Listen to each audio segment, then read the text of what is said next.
Good morning. Here's our thought for the day for Friday, the 12th of June.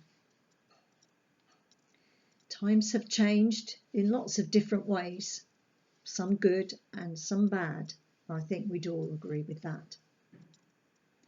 Who would ever have thought that I would be shopping online for dried yeast? Because home baking has become so popular that flour and yeast have become treasure to be hunted down and chased when the word gets round that a certain shop has had a delivery. And can anyone tell me where I can buy glassy cherries for my favourite fruitcake recipe? A long time ago, before I went back to work after having my children, I used to make Chelsea buns for a tea time treat. Sadly, after becoming a working mum, time for such luxuries went by the board and we were reduced to shop-bought buns. But having taken receipt of my tin of yeast in the post, enough for 17 loaves it tells me, I decided to resurrect my Biro recipe book, which is probably at least 35 years old and rather worse for wear, find the right page and set about baking. I have to confess that I do have a mixer with a dough hook, so I can't claim to have spent hours kneading the dough. But even so, the whole process was exciting. First step, reconstitute the dried yeast with sugar and a mix of warm water and milk. Watching the jug as the bubbly topping starts to appear is fascinating. It's a living entity. It's like a mini volcano. Then, after the dough has been kneaded, covered and left in a warm place for a time, there's the anticipation of finding it's doubled in size and it feels springy.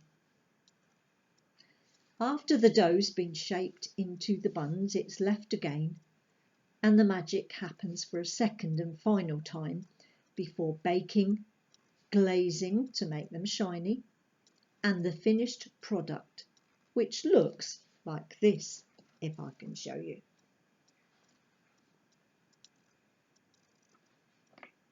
So, from those minute grains of yeast, this is the end product. Amazing. Jesus likens the kingdom of heaven to yeast in Matthew 13, verse 33. Jesus told them another parable. The kingdom of heaven is like yeast that a woman took and mixed in with 3 measures of flour until all of it was leavened. Sorry if that's sexist. This is a meditation by Nick Fawcett entitled The Yeast. It's a meditation of one of the crowd following Jesus. Kingdom? What kingdom? That's what I wanted to know. There was no sign of anything happening that I could see. No kingdom among us other than the one we knew about already, the one we all lived in and despaired of. He was trying to change it, true, challenging the status quo, offering a perspective on life few of us had even considered before. And yes, if the world could be as he painted it, ruled by love, not hatred, trust, not fear, perhaps then it might make sense to speak of heaven here on earth. But realistically, I couldn't see that happening, and I couldn't help but ask of Jesus, what was he trying to prove? I hated to spoil the party. It was the last thing I wanted to do, only it had to be said. For though dreams have their place, it's whether they become reality that matters, isn't it? And I simply couldn't see any way that was possible. No, I'd not forgotten his followers, those disciples of his who he seemed to place such faith in. Nor the crowds either, come to that, for there were always plenty of those. A great throng, hanging on his every word, watching his every move.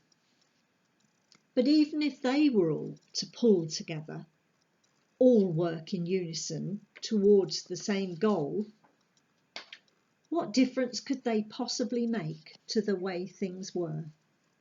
Not a scrap. Or at least, that's what I thought, until through that one breathtakingly simple parable, he put a stop to all my questions. Where was the kingdom? When would it come? The answer was staring me in the face, if only I had eyes to see it. For it was right there, through his ministry, the words he spoke, the love he shared, the life he lived. And not only that, but here too in you and me, and everyone willing to commit their lives to his cause and work to bring his kingdom closer. It may not seem much, a word here, a deed there, a small act of kindness, a simple expression of love. But little by little each takes effect, now here, now there, attitudes being changed, hearts stirred, imaginations fired, lives transformed. You may not see any sign of it. You may even believe nothing is happening, but it's there all the same. Each day, each moment, a little more of heaven breaking through. Not simply a future promise, but a present reality. God's kingdom here on earth, here and now. Let's share in a prayer.